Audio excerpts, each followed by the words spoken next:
Eclesiastés capítulo 7 y vamos a ir al versículo 9. Eclesiastés 7, 9. ¿Ya estamos ahí, hermanos?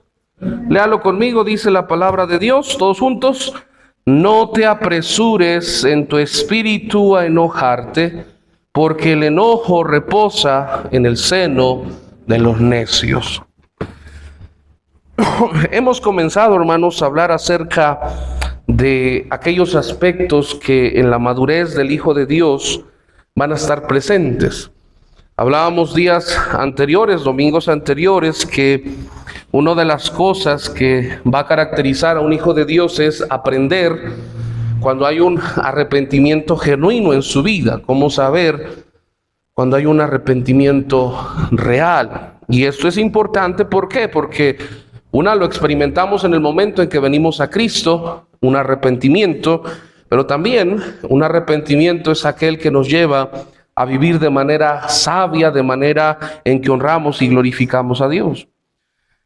Hablábamos el domingo pasado acerca de la importancia de entender el perdón, la esencia del perdón, y decíamos que el perdón no nace de una emoción, de una sensación, no es algo que únicamente se produce de la nada y quiero perdonar. No, mencionábamos que viene de comprender de dónde viene ese perdón y cómo nosotros lo tomamos en nuestra vida y cómo se desarrolla para con los demás.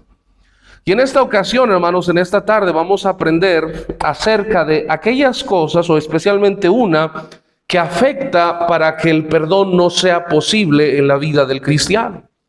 Nosotros escuchamos en varias ocasiones, ¿verdad?, que la Biblia nos dice, si tu enemigo tuviere hambre, dale de comer, tuviere sed, dale de beber, si te dan en la mejilla derecha, pon la otra, y entendemos. La Biblia dice, escuchaste que fue dicho ojo por ojo, diente por diente. Yo te digo, no es así. Entonces, Dios nos ha dejado en la Biblia de qué manera debemos proceder. Sin embargo, hasta que Cristo venga, este cuerpo seguirá contaminado por pecado. Y luchamos en nuestra carne. Cuando nosotros entendemos la esencia del perdón, de dónde nace y qué es lo que significa el ser perdonados, decíamos que proviene de la justificación y la santificación de Dios, también nosotros entenderemos que ese acto de voluntad para perdonar viene de manera en la que el cristiano sigue creciendo y madurando en su vida cristiana. Cuando nosotros vemos esa obra en nuestra vida, vemos también cómo nuestra mente y nuestro corazón está siendo influenciado por la palabra de Dios, por el carácter y la persona de Dios. De esa manera también es que nosotros luchamos contra tres enemigos: nuestra carne, el mundo, Satanás. Y estos enemigos con los que luchamos buscan que el Hijo de Dios, en vez de crecer y avanzar, decaiga en su vida cristiana. Estos enemigos buscan tener control, buscan tener influencia en nuestra vida para de esa manera guiarnos o movernos de acuerdo a su voluntad.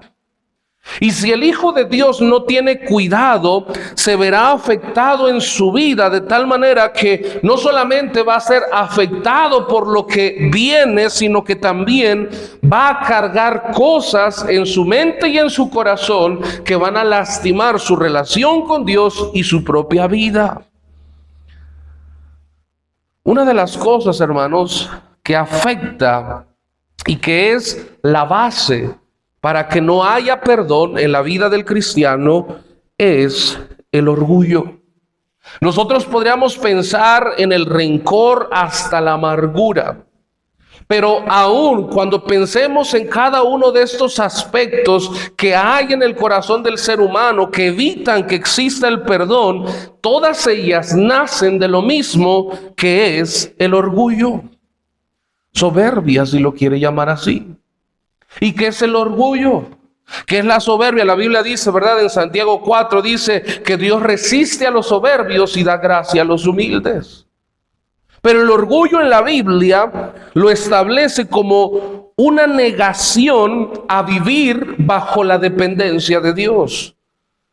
El orgullo es una negación a vivir bajo la dependencia de Dios. Apunta a que el corazón se rebele, que el corazón busque la gloria y la honra para sí mismo.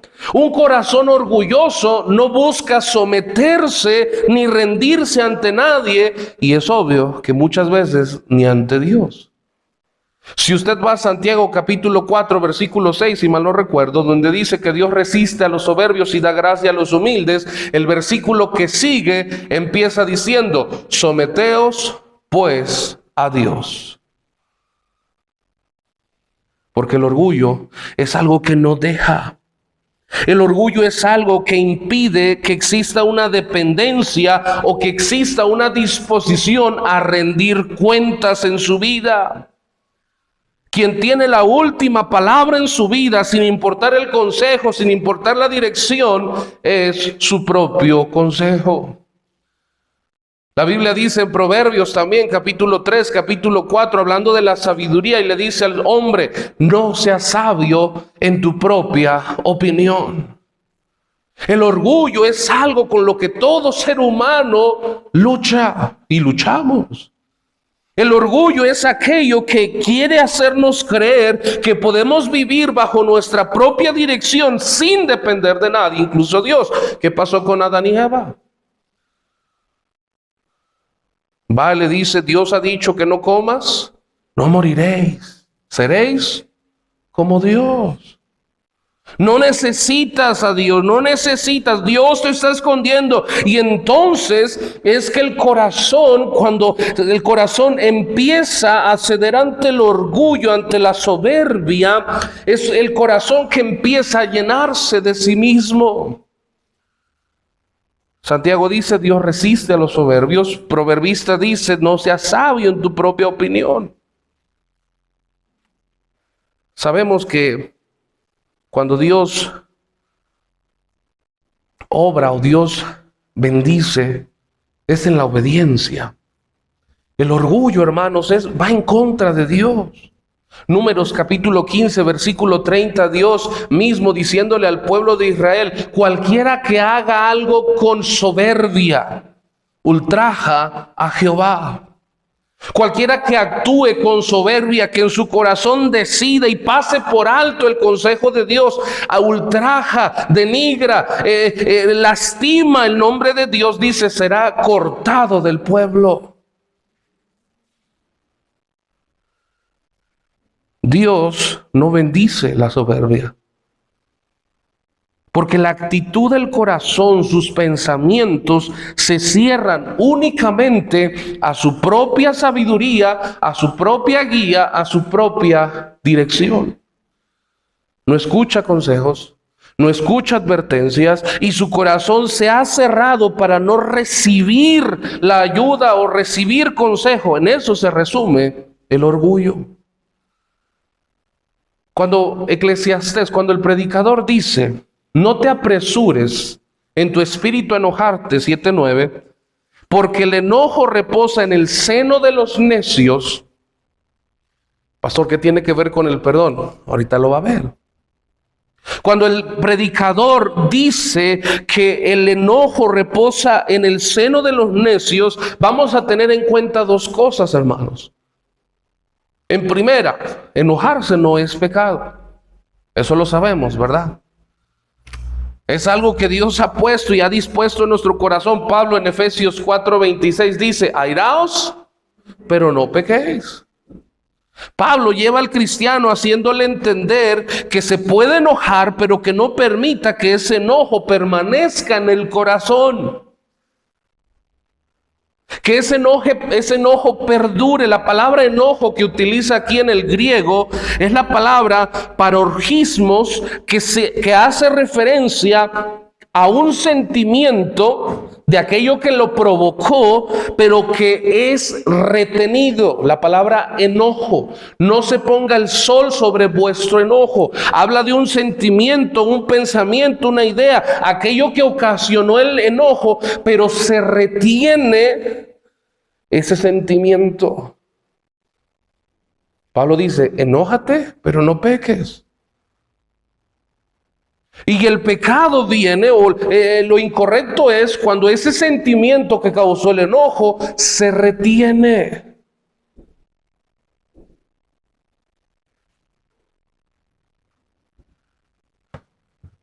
Porque esto tiene que ver con el perdón, hermano, hermana. ¿Qué cosas hay en nuestra vida que no hemos perdonado a nosotros o a otros, que viene a raíz del enojo? Dice, no te apresures en tu espíritu a enojarte, porque el enojo, la misma, aunque es hebreo, la esencia de la palabra enojo se refiere a un sentimiento que lo ocasionó, pero que se retiene. Porque el enojo reposa en el seno de los necios. ¿Qué es lo que hace que un sentimiento que ocasionó dolor, que ocasionó enojo, permanezca? Se llama orgullo. Cuando decimos que el orgullo de una persona es herido, no estamos hablando solamente de dignidad. Estamos refiriéndonos a que esa persona en su mente, en su corazón, en su persona completa, se sintió humillado, se sintió rebajado, que fue puesto en mal. Y muchas veces ese sentimiento de dignidad, de orgullo, nace de un concepto personal que se tiene de sí mismo. ¿A qué quiero llegar? La Biblia nos hace ver quiénes éramos, nos hace ver lo que ahora somos.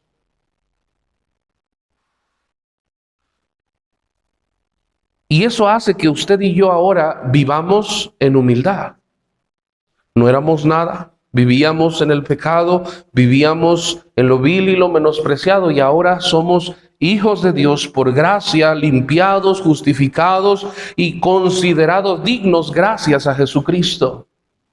Ese sentimiento y esa idea, hermanos, nos lleva a vivir en humildad, no considerándonos superiores a los demás, sino como dice Pablo en Filipenses 2, considerando a los demás como superiores a uno mismo.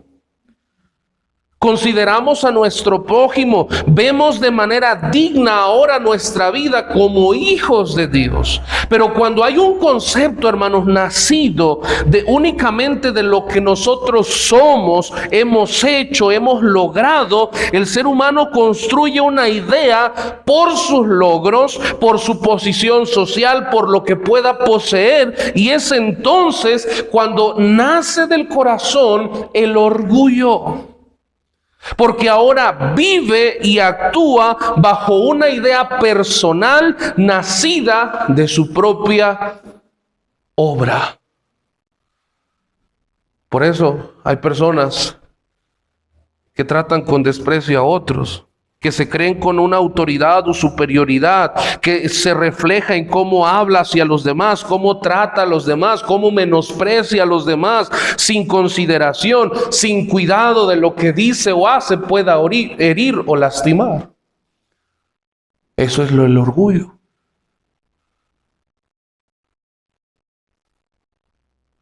E incluso el concepto de nosotros puede venir nacido de lo que vivimos o fuimos en el pasado.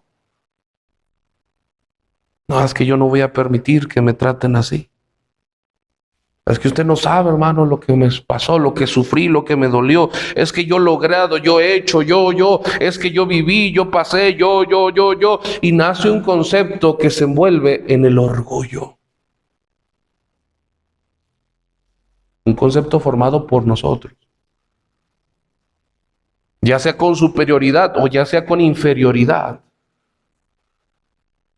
Y eso evita que nosotros podamos soltar tantas cosas que hemos sufrido y que nos causaron dolor, que causaron indignación, que causaron enojo, y que a día de hoy seguimos reteniendo ese sentimiento.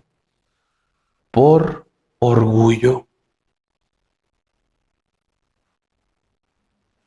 Usted recuerda que Pablo y Cristo en varias ocasiones habló acerca de eso. Cristo en una ocasión hizo referencia, dice: ¿quién de vosotros, teniendo un siervo que ara o apacienta ganado, viene y le dice: siéntate y come? No le dice más bien: prepárame la cena, y una vez que haya comido y bebido, luego come, bebe. Y tú dices: ¿acaso da gracias? Cuando vosotros hayáis hecho lo que se os mandó, decid: siervos inútiles que somos. ¿Y cuántos de nosotros hacemos algo para Dios que no es reconocido, que no es considerado, y nos sentimos lastimados? ¿Y qué es lo que se lastimó? Nuestro orgullo. Porque el concepto que tenemos muchas veces nace de lo que hacemos, lo que vivimos, lo que hemos logrado, pero pocas veces hemos entendido que el concepto de lo que ahora somos proviene de Cristo. Hacemos, vivimos, entregamos, nadie ve, nadie reconoce, nadie aplaude, pero Señor, es para ti. El perdón se vuelve algo imposible cuando el orgullo está de por medio. Cuando dice el predicador: porque el enojo reposa en el seno de los necios. La palabra necio, y lo hemos dicho en varias ocasiones, la palabra necio en el hebreo se refiere la palabra significa quisil, que se refiere a alguien tonto, bobo. Y no porque sea alguien incapaz de reaccionar, no, hace referencia o usa esas palabras porque la persona se vuelve insolente. Sabe, se le ha dicho, se le ha mostrado, pero se resiste a vivir de manera que haga lo correcto. Cuando dice que el enojo reposa en el seno de los necios, es porque aunque sabe las consecuencias o lo que implica retener ese sentimiento en su vida, lo sigue haciendo. Sabe que le daña, sabe que le afecta, sabe que lastima a los de a su alrededor, pero lo retiene. Por eso dice: el enojo reposa en el seno de los necios.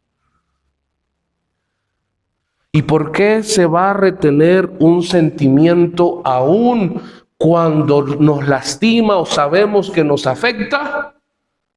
Por orgullo.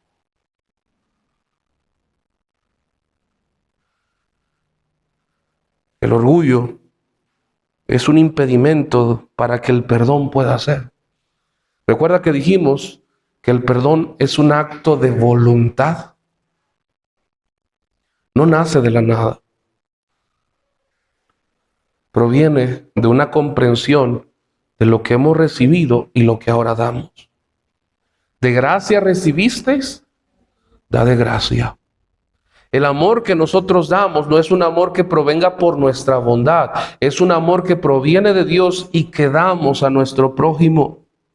El perdón es lo mismo. El perdón que nosotros brindamos es el mismo perdón, y la esencia y todo su efecto es el mismo que proviene de Dios en nuestra vida.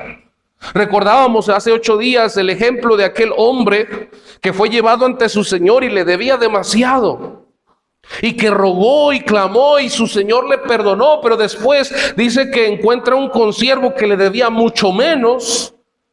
Y él también le rogó y le pidió que le tuviera paciencia, él iba a pagar, pero él no quiso. Sino que lo metió a la cárcel hasta que lo pagara, y lo manda a llamar, le dice: oye, ¿no debiste tú haber hecho lo mismo? Si yo te perdoné aquella gran deuda. El perdón es un acto de voluntad. Claro, Dios nos perdona, pero el punto es, ¿por qué nosotros no? Se llama orgullo. un concepto incorrecto de lo que somos, de quienes hemos sido, de lo que hemos logrado, cosas que hemos logrado hacer, nos engañan haciéndonos creer que merecemos, que esto, que el otro. Si no fuera por Dios y su misericordia y su gracia, no tendríamos nada. No seríamos nada. Todo proviene de Dios. Todo es de Dios. Todo es por gracia. Pastor, pero es que usted no sabe lo que me hicieron. Pastor, es que usted no sabe lo que sufrí. Es que usted no se imagina lo que hice. Es que, pastor, usted nunca va a saber el dolor que yo tuve que sufrir. No se trata de buscar igualar el dolor. Se trata de comprender el efecto que tiene nuestra vida el mantener el dolor. Perdonamos no porque seamos buenos o porque busquemos ser moralmente mejores que los otros. Entendemos que el perdón proviene de un acto de voluntad por lo que ocasiona, por lo que genera, por lo que buscamos lograr. ¿Cuántos queremos ser libres? ¿Cuántos queremos obtener una paz, un gozo, una satisfacción en nuestra vida? Sentirnos amados, sentirnos apreciados por Dios.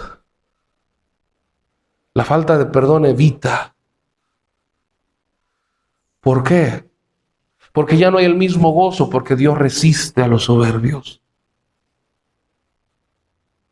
Porque el orgullo hace retener lo que más me lastima. Dios dice, oye, yo puedo sanar, yo puedo restaurar tu vida, yo puedo hacer que el dolor se convierta para bien a los que me aman. Y sigue reteniendo el dolor en su corazón. ¿Por qué? Porque no siente que haya justicia, no siente que se vaya nunca a lograr quitar.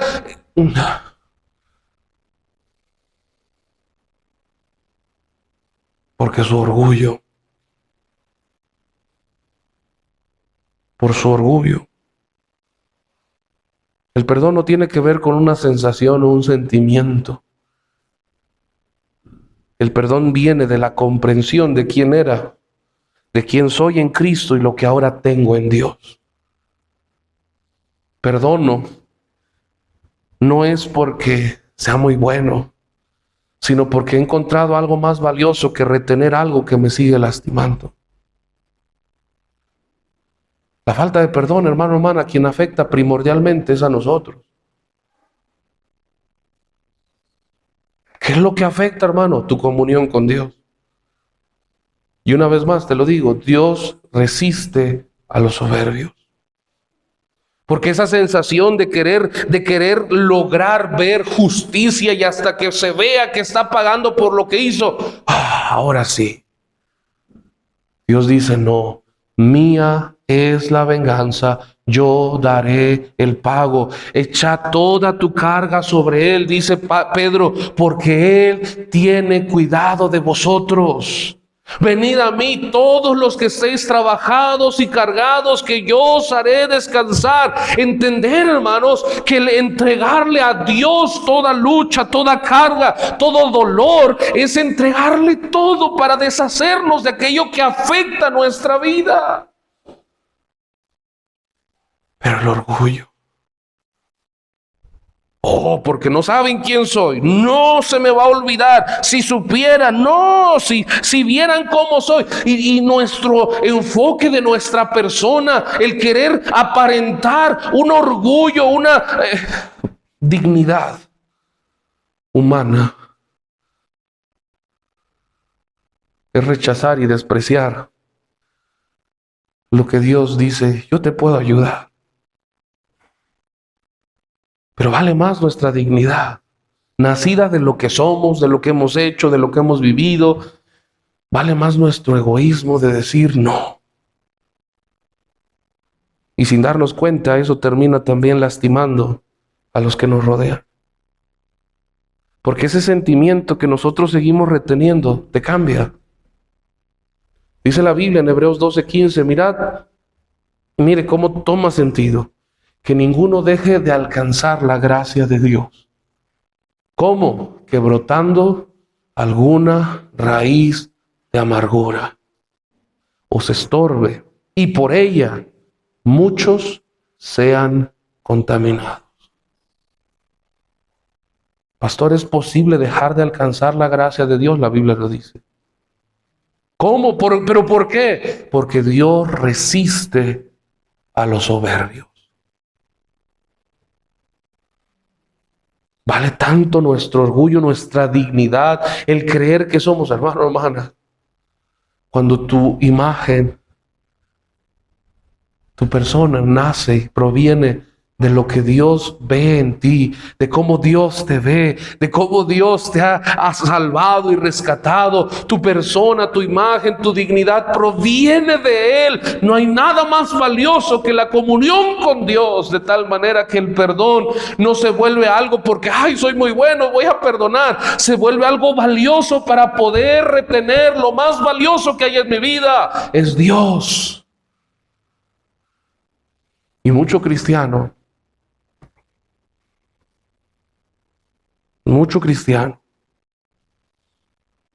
estamos enojados con hermanos, con hermanas, porque nuestro orgullo, porque a lo mejor hemos creado nuestro enfoque, nuestra personalidad en base a lo que hemos hecho, hemos vivido, hemos pasado. No.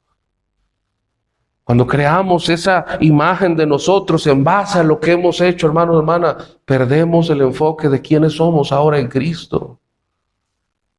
Cuando Cristo dice, decid, después de que has hecho lo que se te ha dicho, decid, siervos inútiles somos, no está diciendo, Dios no es que nos quiera humillar.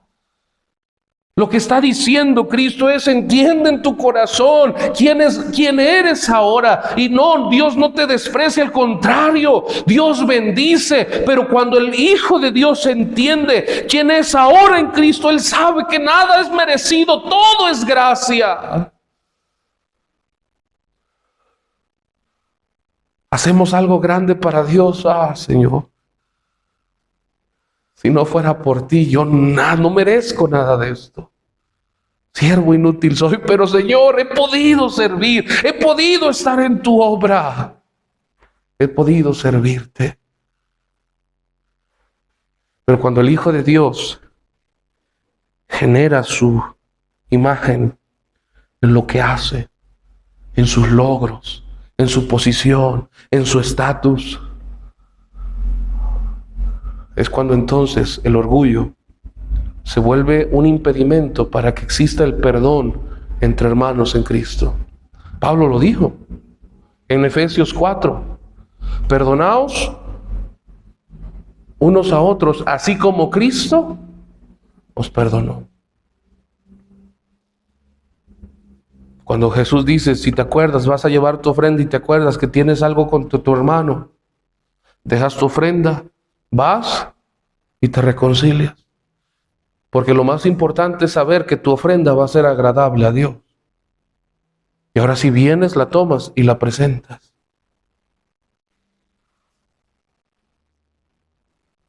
El orgullo no solamente impide el perdón, el orgullo nos aleja de Dios. El orgullo hace que nuestra vida espiritual se empiece a ahogar. De modo que ya no hay gozo, ya no hay paz, ya no hay amor, ya no hay paciencia, ya no hay misericordia, ya no hay ánimo. La fe empieza a verse afectada, el deseo del corazón de servir, de amar, todo por nuestro orgullo.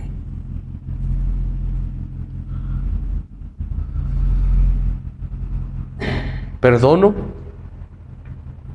no porque tal vez ya se hizo justicia como yo esperaba. Perdono porque entiendo que ese sentimiento que estoy reteniendo me afecta más a mí y a mi comunión con Dios. Y decido confiar y esperar en la justicia de Dios. Porque Él es bueno, porque Él es justo y porque Él tiene cuidado de nosotros. Perdono no porque a lo mejor ya se me pasó, ya se me olvidó, no. sino porque en mi mente y en mi corazón, en comprensión, hay cosas que tienen más valor que retener pensamientos, situaciones o sentimientos que dañan y lastiman mi vida espiritual.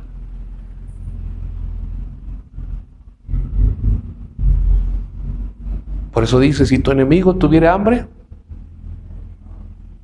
¿bajo qué? ¿Cómo? Porque tú y yo podemos darle de comer, pero acá en el corazón, ya ves, qué vueltas da la vida, ¿verdad? Ese es nuestro orgullo. Tiene que ver con el corazón. Por eso en ese mismo contexto en Jesús dice en Mateo, ora por los que te maldicen, te ultrajan, te persiguen. Ora por ellos. Tiene que ver con lo que hay aquí, con el perdón. Cuando tú retienes ese sentimiento, hermano, hermana, te pregunto, ¿podemos orar por nuestros enemigos?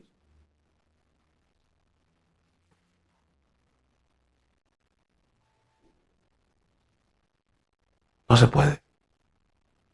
Porque lo que se retiene, por más que intentemos orar por ellos, surge y nace el sentimiento. Y afecta y lastima. Y es entonces cuando muchos de nosotros como cristianos decimos, pero ¿por qué ya no es lo mismo? Voy a la iglesia, oro, canto, hago tantas cosas, pero ¿por qué ya no siento el gozo, la paz, la satisfacción que había antes? ¿Por qué ya no está? Porque Dios resiste a los soberbios, pero da gracia a los humildes. La Biblia dice en Proverbios que aquel que confiesa su pecado y se aparta, alcanzará misericordia. Que confiesa su pecado y se aparta, alcanzará misericordia. El retener, hermanos, ese sentimiento. Por eso dice el predicador en Eclesiastés 7:9. No te apresures en tu espíritu a enojarte, porque el enojo reposa en el seno de los necios.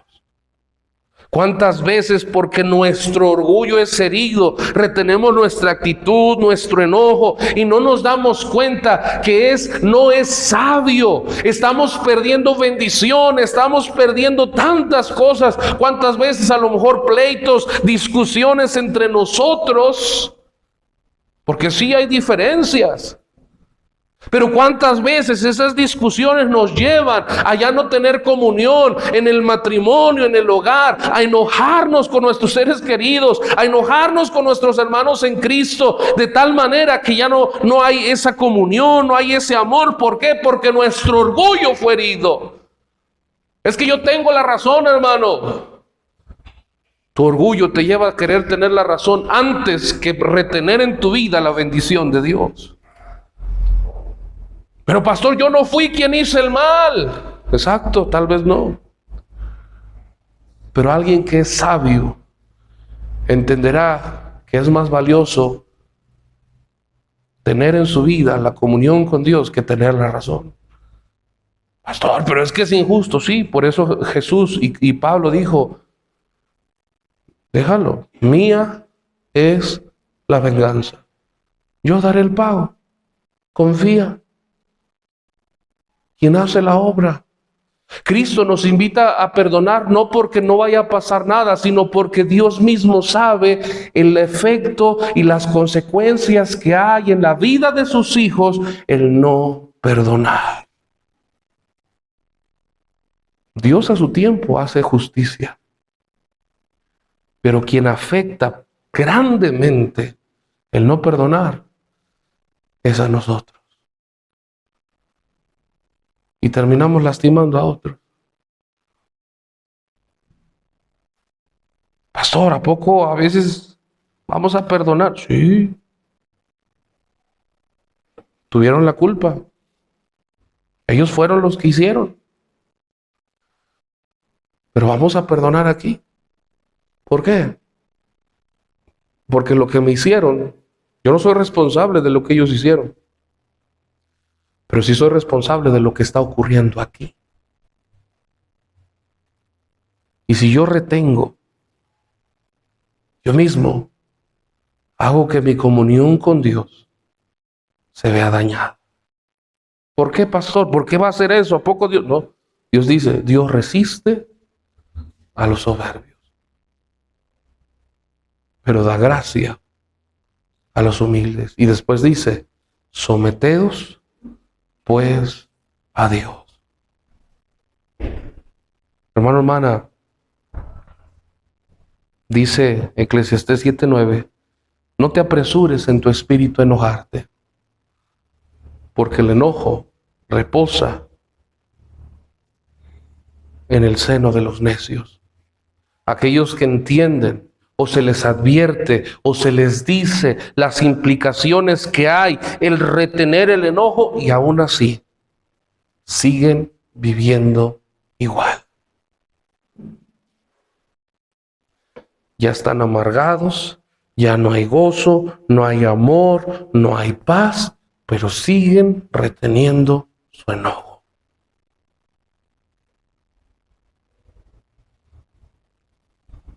Por eso la Biblia dice, necio. Es como la parábola de aquel hombre que tenía mucho dinero y muchas cosas. Dice, oh, mira, come, bebe, disfruta, muchos bienes para muchos años. Y Dios le dice, necio, te he advertido, la vida es corta, pero tú decides hacer las cosas a tu manera, vivir bajo tu propia dirección, bajo tu propio consejo, bajo tu propia idea. Necio, esta noche vienen a pedir tu alma. Pastor, es que usted no sabe, es que usted no sabe lo que me hicieron, es que usted no sabe lo que he vivido, es que usted no sabe lo que hice. No, pero hay alguien que puede restaurar y sanar tu corazón. No, pero hasta que yo no logre, hasta que yo no vea, hasta que no pase. Y mientras se va destruyendo poco a poco. ¿Todo por qué? Por el orgullo. Cuando nosotros nos despojamos a nosotros mismos y vamos a Él,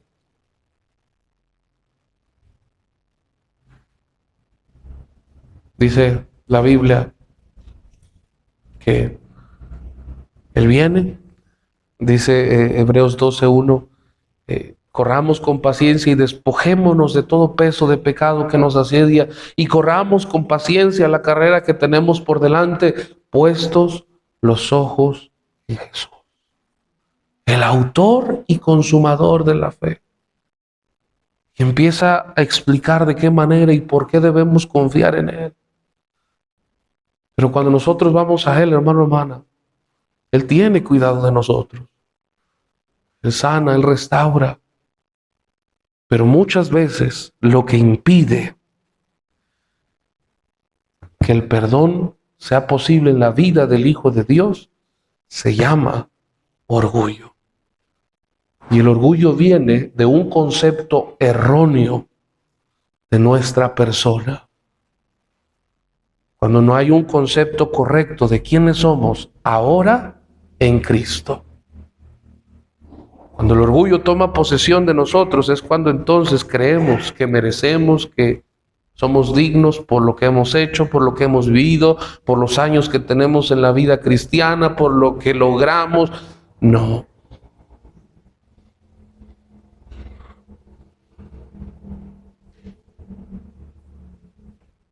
Yo tengo 25 años de ser salvo. Pero eso no me da ninguna autoridad para creerme mejor que alguien más. Porque como dijo Pablo, si ahora soy lo que soy, es por la gracia de Dios. Pablo lo dijo en 2 Corintios. Por la gracia de Dios soy lo que soy.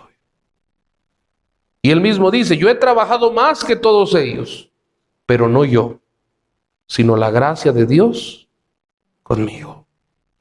Y de eso vamos a hablar la próxima semana, de lo que es un concepto correcto basado en el amor propio. Vamos a orar. Amado Señor, te damos gracias, Padre, porque entendemos y sabemos, Señor, lo que ahora nosotros somos